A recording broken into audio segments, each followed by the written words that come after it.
Alors bonjour à toutes et à tous et bienvenue dans cette vidéo. Alors ça fait très longtemps que j'ai pas fait de vidéo, donc j'espère que vous allez bien.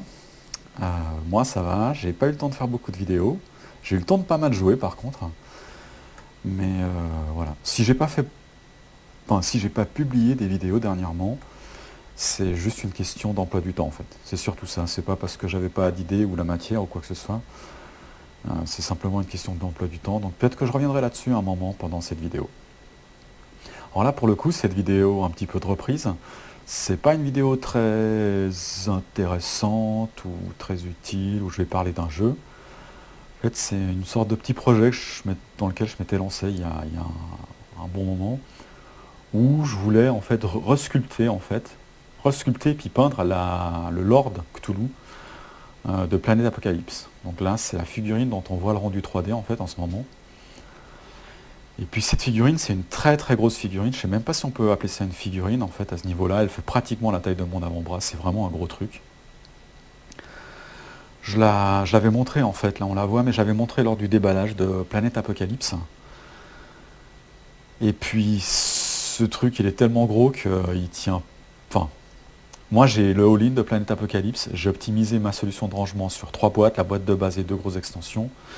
Et cette figurine, si je la fais tenir dedans, ça tient pas trop en fait. Et comme je suis pas fan du Verkawa et qu'elle trônait sur une enceinte, je me disais mais il faut que je fasse quelque chose avec cette figurine. Et la peindre telle quelle, c'était pas très très motivant parce que comme on peut le voir, elle n'a pas une grande finesse en fait en termes de sculpture, c'est pas très très fin. Déjà que chez Peterson Games, c'est pas forcément d'un niveau d'un Cool Mini Hornet mythique ou bien Monolith, des ténors comme ça de Kickstarter qui font des figurines assez fines. Là, en plus, cette figurine, elle a été agrandie, elle devait être plus petite. J'en avais parlé pendant le déballage. Donc je pense que par effet d'homothétie, il y a une perte de détail. On peut le voir, c'est vraiment pas très très fin. Donc j'ai commencé par reboucher toutes les zones de liaison. Puis je me suis acheté un Dremel. Et puis je me suis acheté un Dremel, donc un Dremel stylo avec différentes pointes. Donc une petite, déjà il y a une petite pointe, il y a la pointe diamant. Il y a la grosse pointe, puis je me suis acheté une pointe en plus pour pouvoir polish en fait. Je vais en parler. J'ai filmé un petit extrait en fait. Et puis c'est le plus léger, c'est un Dremel Feeder. Et je pense que c'est vraiment un bon investissement en fait ce Dremel. Pour le coup, c'est vraiment quelque chose que. Enfin, n'importe quel modéliste, là je pense que si vous n'en avez pas un, si vous avez l'habitude de retravailler un petit peu aux figurines, de les assembler en fait. Moi c'est pas mon cas. C'est vraiment un investissement qui est peut-être pas négligeable. Donc là j'ai filmé 5 petites minutes on va dire où on voit un petit peu retravailler la figurine. Alors mon objectif c'était de retexturer la figurine et puis aussi de mieux redéfinir les volumes, donc de redéfinir les muscles, de redéfinir un petit peu tous les volumes en fait, pour que les muscles ressortent mieux, et puis globalement pour que la figurine ait plus de détails, qu'elle soit un petit peu plus fine. Et moi, j'ai jamais fait cet exercice en fait. Je me suis lancé, je me suis dit, je vais m'acheter un Dremel, j'ai envie de peindre cette figurine, elle est un peu trop grossière. Le design est super cool, hein, le design de la figurine. Ce Lord Cthulhu, c'est un Cthulhu qui est un mélange entre un Cthulhu et puis dans Planète Apocalypse, le Cthulhu, c'est un Lord qui sort des enfers, donc c'est vraiment un design qui est pas mal, à mi-chemin entre les deux concepts. Mais voilà, la figurine n'était pas top, donc pour la peindre, il fallait que je la travaille un petit peu. Et puis, alors la bonne nouvelle, c'est que le Dremel, je l'ai pris assez vite en main. Je pense après 2 heures comme ça, j'avais vraiment compris comment est-ce qu'il fallait utiliser les différentes pointes, soit plus pour fraiser, soit plus pour défoncer en fait de la matière, en jouant sur les pointes, sur le nombre de tours minutes. Mais par contre, en vérité, si jamais si on m'entendait après 10 minutes, j'avais commencé à tester ça sur la cuisse, une surface assez facile. Et après 10 minutes, je me suis dit, oulala, mais qu'est-ce qui se passe? Et puis j'ai insisté, puis après 1 heure, en fait, là on le voit un petit peu. Euh, quand on fraise, du plastique, qui est en plus un plastique pas très très dur en fait, hein, c'est un PVC, c'est pas du PVC très dur, je pense, chez Peterson. Et ben, ça laisse plein de microfilaments comme ça qui sont accrochés à la figurine. Et là, je commençais déjà à maîtriser un petit peu plus le Dremel quand j'ai fait l'épaule. Bon là ça tremble, je suis désolé, c'est parce qu'en fait le Dremel il bouge, puis j'ai le coude en fait je m'appuie sur la table en fait. Et ben donc je disais, ça laisse plein de microfilaments, et puis enfin, le rendu il est juste dégueulasse quoi en fait. Et c'est des microfilaments qui restent accrochés en fait à la figurine, à la matière. On souffle dessus, on frotte dessus, ça part pas quoi. Et donc vraiment après 1 heure je me suis dit mais on dirait que c'est la figurine elle est super poussiéreuse, et en fait je peux rien en faire, je peux vraiment pas enlever ça, c'est encore pire qu'avant. Et c'est pour ça que je me suis acheté une pointe pour polish, mais même comme ça, je me suis dit mais dans quel projet je me suis lancé, ça va me prendre des plombes en fait pour avoir un rendu qui est bien net, qui est bien lisse. Je me suis dit, je suis totalement débile en fait de m'être lancé dans ce truc-là. Surtout que c'est pas une petite figurine en fait, hein, donc une fois que je m'étais lancé, j'étais parti vraiment pour des heures. Et puis avec l'expérience, donc comme je le disais, et avec la pointe pour polish après quelques heures, j'ai vu comment je pourrais avoir un rendu qui serait lisse, mais ça impliquait beaucoup de travail. Là, par exemple, ce que je suis en train de faire là, sur cette épaule, donc c'est une partie qui est un petit peu écorchée comme ça, je voulais redonner le côté un petit peu écorché au muscle, et ben je monte peut-être que 5 minutes, mais à la fin de ces 5 minutes, je n'aurai pas terminé. C'est juste une première itération, c'est-à-dire que je passe avec la pointe qui est très fine pour mieux définir les volumes, texturer, puis après je passe avec la pointe diamant pour réégaliser, puis après je vais peut-être mettre la pointe pour polish, puis après je vais peut-être mettre la grosse pointe ou revenir à la pointe diamant. Et puis je fais ça, là il va falloir que je fasse ça peut-être 4 ou 5 fois là. Là, à la fin des 5 minutes, ça ne va pas donner grand-chose, là vous allez voir. Mais ouais, il va falloir que là, en fait, voilà, pour vous dire, vous multipliez en fait ce que vous voyez là par 5 ou 6, et puis ça me donne. Et encore, je pense que c'est plus quoi. En fait, pour retexturer et puis donc resculpter un petit peu toute cette figurine, il m'a fallu, je crois. J'ai fait ça en fait pendant 1 semaine, tous les soirs non-stop. Je pense qu'il m'a fallu un truc comme 25 heures et 30 heures. Et surtout parce que non seulement c'était la première fois que je faisais ça, mais parce que justement le plastique, la matière elle ne se débite pas comme avec du bois ou bien du métal en fait quoi. Là on peut le voir, c'est vraiment pas. Et là j'ai pas en plus je suis pas allé sur toute la surface de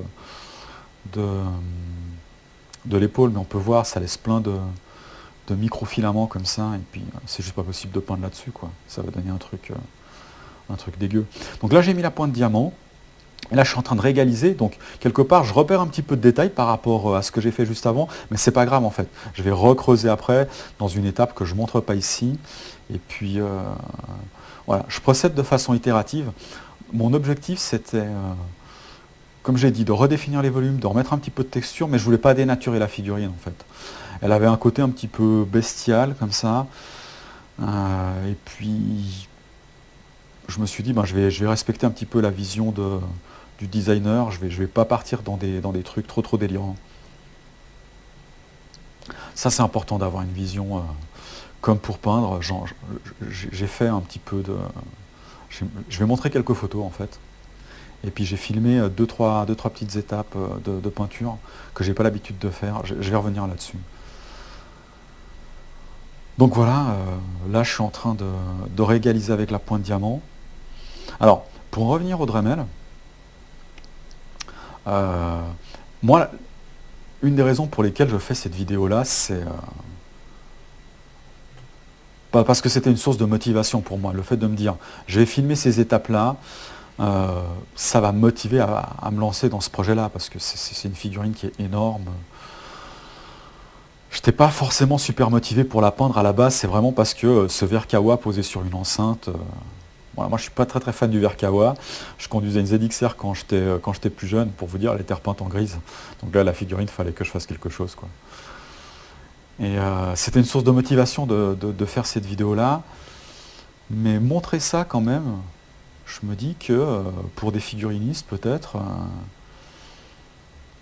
bah, il y a toujours peut-être une source d'inspiration en fait. Bon, c'est peut-être un grand mot, une source d'inspiration, mais vraiment je pense que considérer l'achat de cet outil-là, si on est un modéliste, on va dire, si vous travaillez sur des décors, même si vous avez pas mal de jeux dans lesquels vous assemblez des figurines avec des grappes, pour retravailler un petit peu, enlever des petites imperfections, hein, c'est vraiment un super outil, hein. Vraiment on le prend très très vite en main.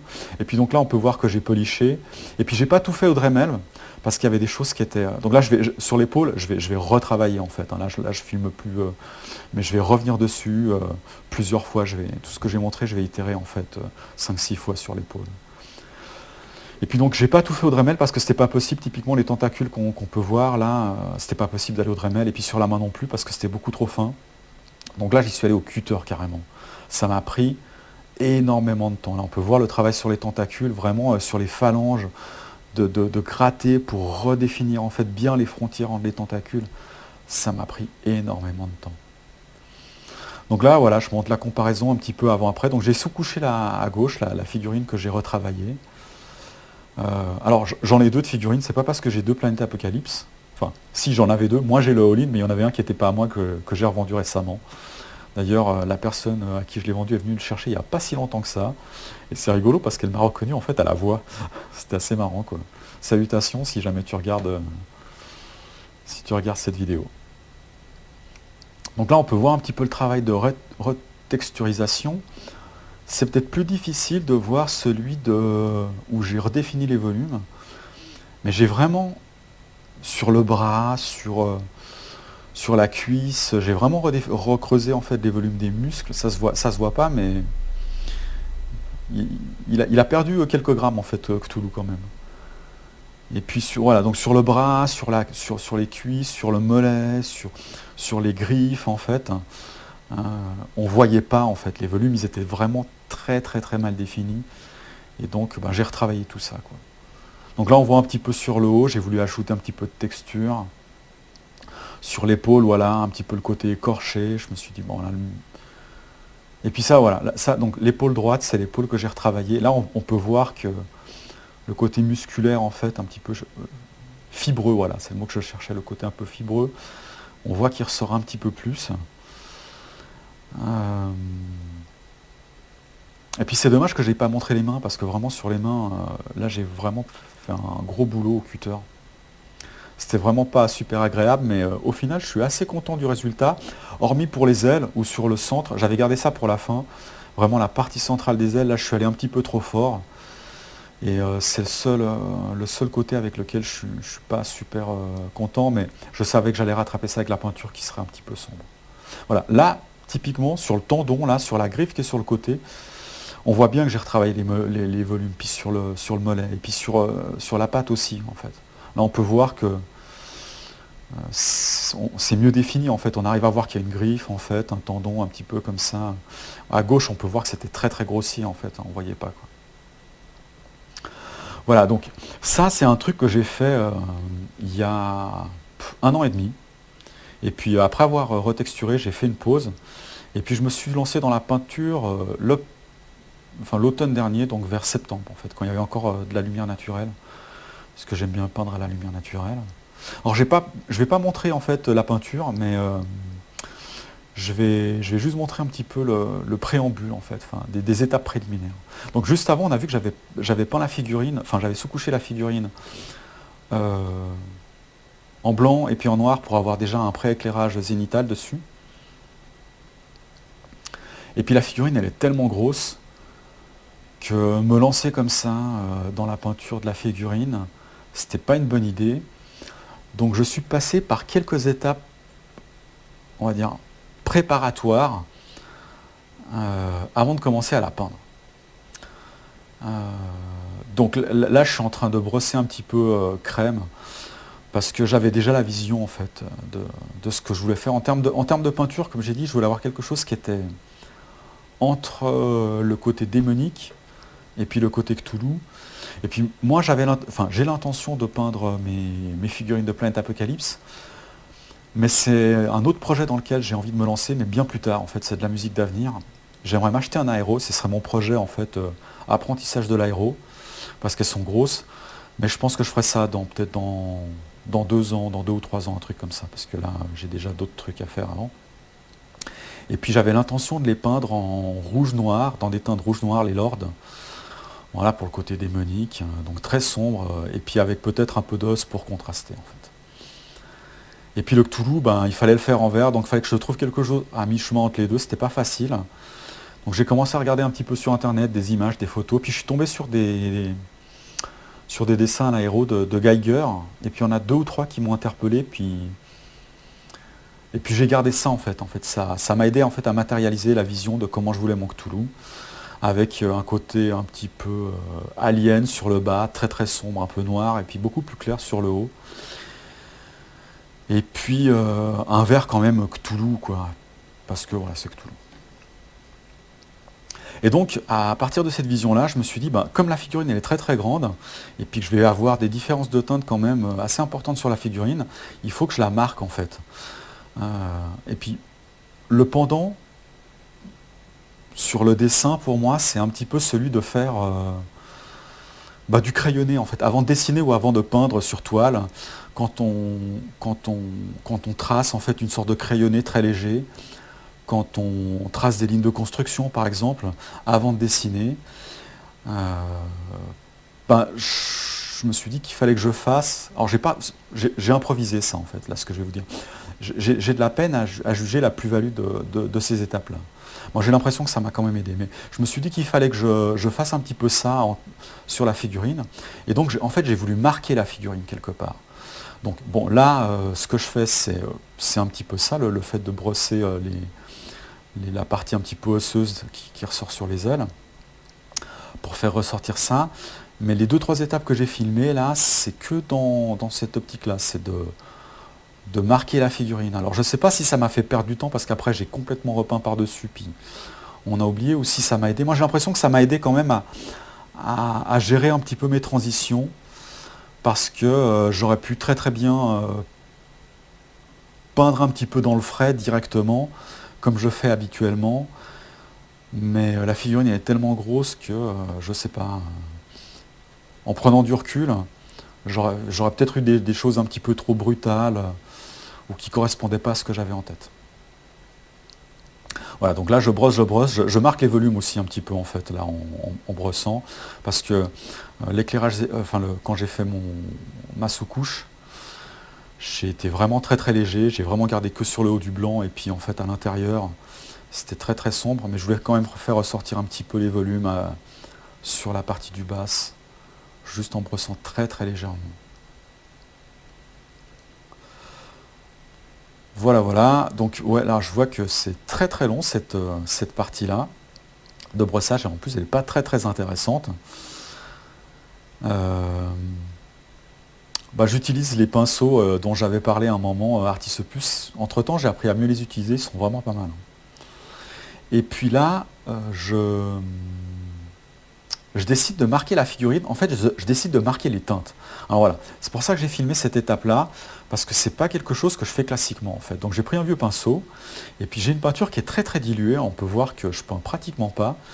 Et là mon objectif c'est de me dire, ok, là j'ai envie d'avoir à peu près ces teintes-là à cet endroit-là, un peu plus bas un autre vert comme ça, et puis là une autre teinte. Et puis voilà, c'est juste pour marquer en termes de teinte la figurine, pour savoir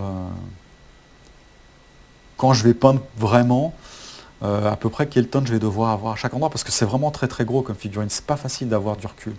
Puis moi j'ai jamais peint une figurine de cette taille-là en fait. Donc je ressentais que j'avais besoin de ces étapes préliminaires. Puis ça aussi je me suis dit, je vais filmer ça, parce que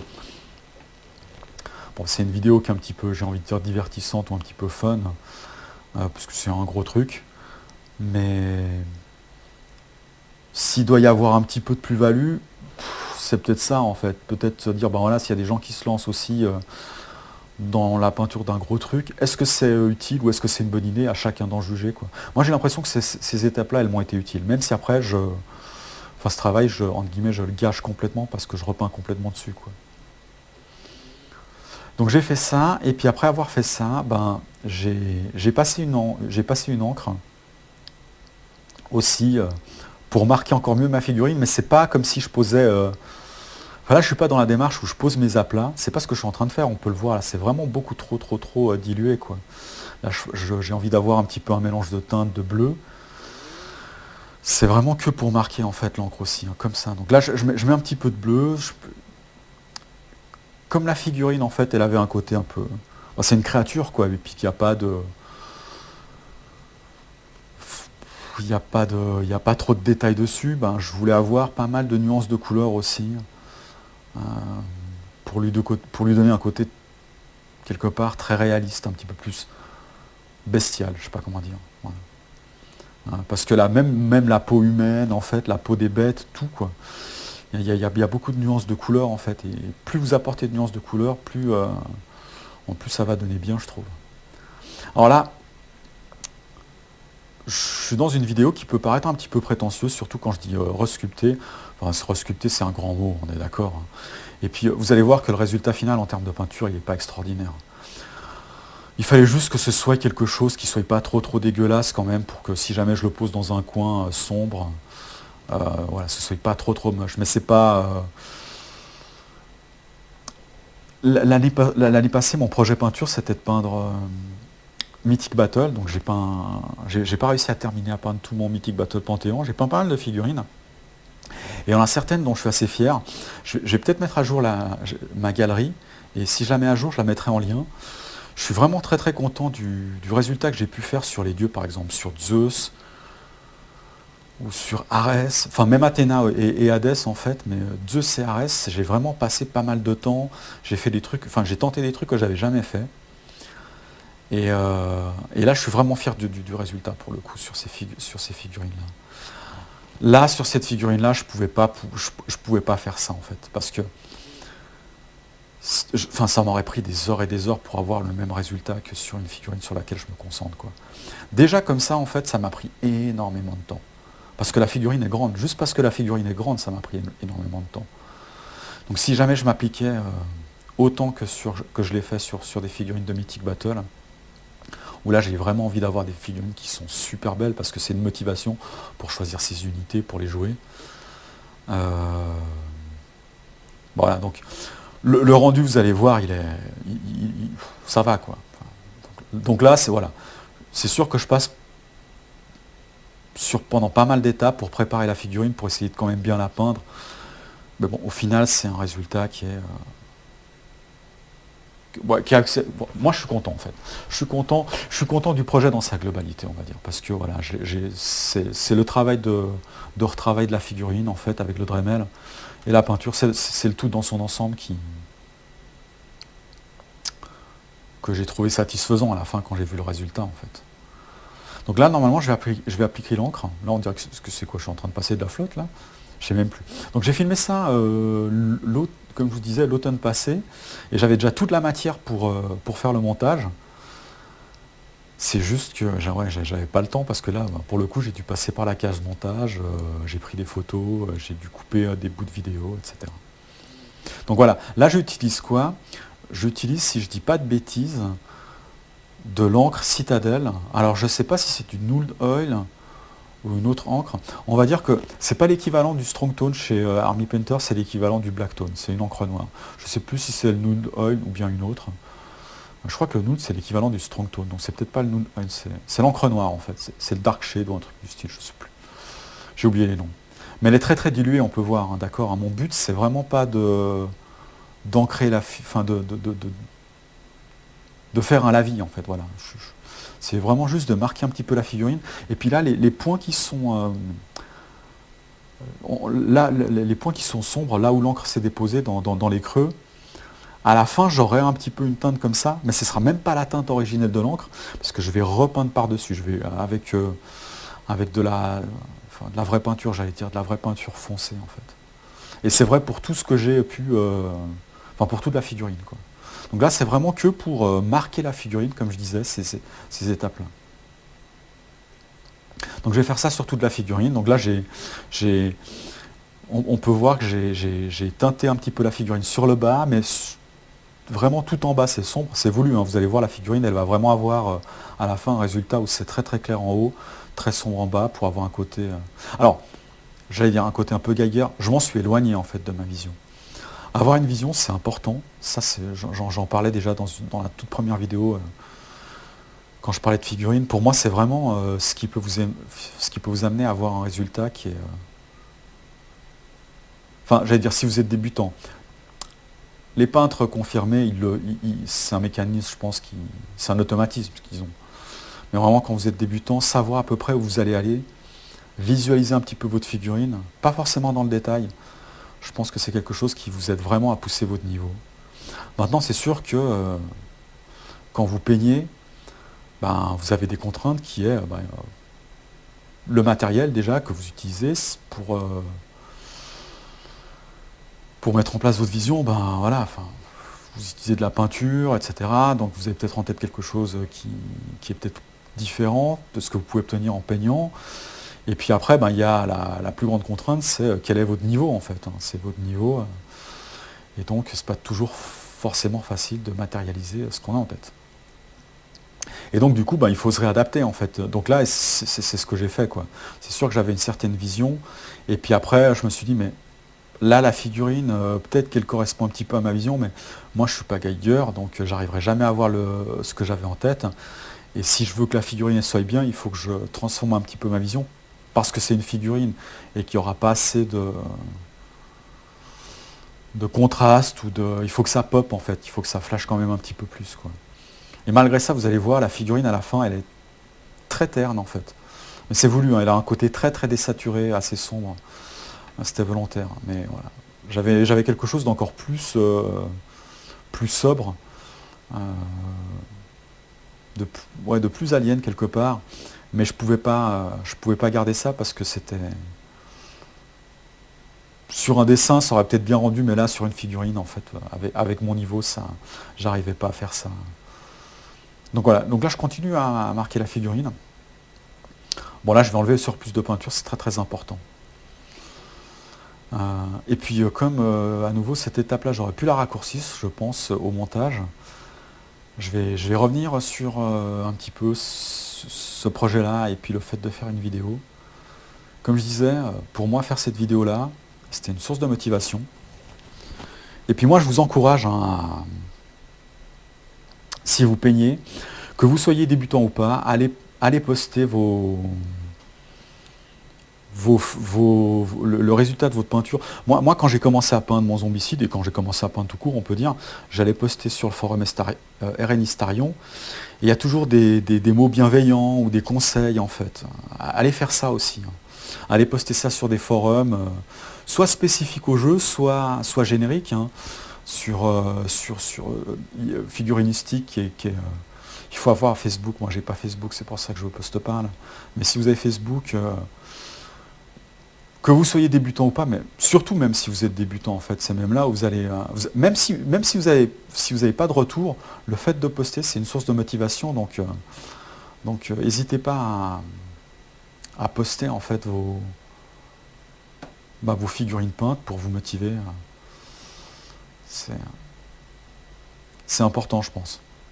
Donc là on peut voir le côté un peu plus alien, d'accord, mais je vais vraiment atténuer ça, parce que... on peut voir, c'est un peu prétentieux de dire ça, quoi.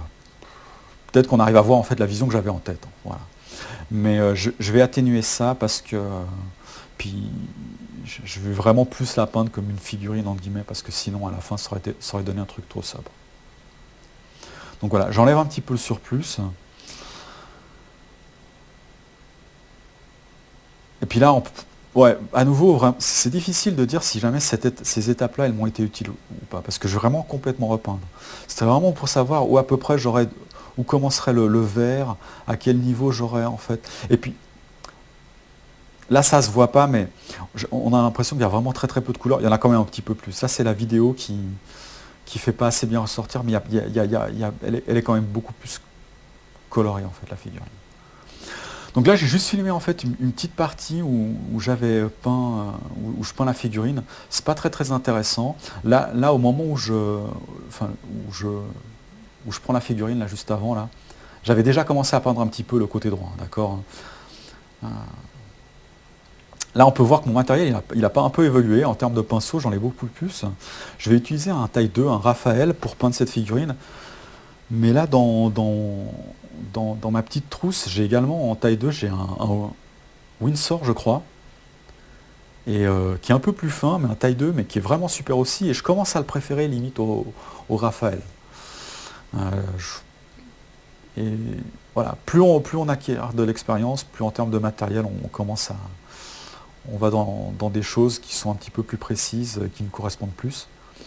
Et puis là, voilà, j'ai gardé cette vidéo pour ça, en fait. Ça, c'est le truc qui m'a changé la vie, en fait. Là, je le tenais pas très bien parce qu'il faut le tenir par le haut. Puis je voulais montrer, en fait, comment ça se passe à la caméra. Donc là, on le voit pas et je le tiens par le haut. En fait, c'est un mélangeur d'éprouvettes. Et je m'en sers pour mélanger ma peinture. Ce truc-là, ça m'a changé... vraiment, ça m'a changé ma vie de peintre. Parce qu'avant, je mets une bille, en fait, dans mes pots. Et puis je les secoue, hein. Mais c'est fatigant, puis même en les secouant longtemps, la peinture elle n'est pas toujours bien mélangée. Et ce truc-là, en fait, j'ai vu une fois quelqu'un qui le faisait, et je me suis renseigné, j'en ai acheté un. Donc quand vous mettez votre peinture sur ce mélangeur, il faut vraiment tenir le tube, enfin le petit pot de peinture par le haut. Si vous allez voir des vidéos, en fait, parce que c'est utilisé par des laborantins, ça, à la base, avec des petits tubes transparents, vous verrez que le vortex, en fait, il est plus efficace quand on tient le pot comme ça, en fait. Il ne faut pas tenir le pot sur les côtés, ça ne mélange pas bien, en fait. Et par contre, en faisant ça, ça mélange en 2-3 secondes, on a un pot qui est ultra bien mélangé, c'est incroyable, vous vous fatiguez plus. C'est vraiment un investissement dans lequel n'importe quel peintre, moi je vous le recommande, vraiment, c'est... Le modèle que j'ai pris, je crois qu'il coûte peut-être une cinquantaine, une soixantaine de balles sur Amazon, mais vraiment c'est un investissement, je vous le recommande.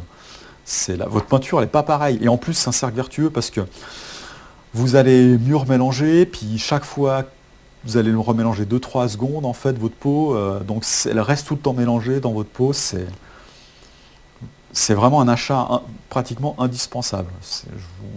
Pour tous les peintres qui peignent régulièrement, si vous voulez la référence, demandez-la moi, je la mettrai en commentaire. Voilà, c'est pour ça surtout que j'ai gardé cette petite séquence, parce que, bon là, j'avais déjà commencé à peindre un petit peu la partie du cou, et puis la partie haute, et puis j'y vais vraiment très très progressivement, quoi. Même si j'ai pas envie d'avoir un rendu à la fin qui est ultime. C'était une grosse figurine, donc j'y suis vraiment allé de façon très très itérative. Donc voilà, et puis je m'étais blessé en fait à l'époque, là on le voit, j'ai une attelle. Et c'était pas pratique de tenir cette grosse figurine, et puis pour qu'on voie quelque chose à la caméra. Et c'est aussi pour ça que j'ai pas peint. Enfin que j'ai pas peint, que j'ai pas filmé. Parce que non seulement, ouais, on peut voir que c'est pas pratique là en fait. Non seulement à filmer c'était pas pratique, mais c'était pas confortable. Et puis la figurine elle est tellement grosse que si jamais j'avais filmé la figurine en train d'être peinte, enfin, ça aurait pris des plombes, même en accélérant et en coupant la vidéo, c'est pas comme une petite figurine, on voit vraiment, après quelques coups de pinceau, en fait, après quelques minutes, on voit vraiment, en fait, le résultat sur la figurine, ça aurait pas été, enfin, c'était pas intéressant, quoi. Là, on a l'impression que juste que je pose mon pinceau, mais en fait, je pose de la matière, en plus. Donc, avec ma caméra, on voit pas très très bien ce que je fais. Du coup, j'ai fait des photos. Et puis ben voilà, donc il y a un montage un petit peu rapide des différentes étapes. Voilà. Donc je vous laisse regarder ça, et puis on approche de la fin de la vidéo. Donc moi je voulais peut-être parler un petit peu de toutes les vidéos que je voulais poster, que j'ai pas eu le temps. Donc bah là j'ai reçu Machina Arcana, donc je vais peut-être faire une vidéo de découverte, une petite partie de découverte, mais sinon avant ça je voulais montrer des petits jeux que j'ai achetés. Je voulais faire une rétrospective sur le jeu de cartes Horror Arkham, même si j'en ai pas mal parlé.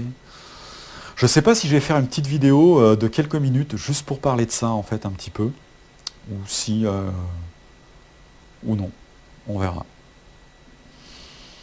Et puis voilà, moi j'ai mis ma galerie à jour, comme je le disais. Si vous vous lancez dans des projets comme celui-là, moi si j'ai fait cette vidéo c'est pour me motiver, vraiment pour me motiver, pour me lancer dans ce truc-là. Donc voilà le résultat final. Il vaut ce qu'il vaut en fait, mais c'est une grosse figurine, hein, c'est la première fois que je faisais ça, donc moi je suis content finalement. Eh ben voilà, postez vos trucs, c'est vraiment motivant, que ce soit sur des forums, sur figurinistique comme je le disais, pour vous motiver, faites-le quoi. C'est vraiment. Moi si je m'étais pas lancé dans ce projet de vidéo, je pense que ce truc-là, il serait toujours dans son verre kawa dégueu posé dans un coin. Voilà donc. J'espère que vous avez trouvé cette vidéo quand même un petit peu rigolote. C'est pas anodin, hein, franchement, à peindre un aussi gros truc. Et puis moi je vous dis peut-être à bientôt dans une prochaine vidéo. Peut-être une petite vidéo où justement je parlerai un petit peu de ce que j'ai envie de faire prochainement sur YouTube. Allez, ciao ciao.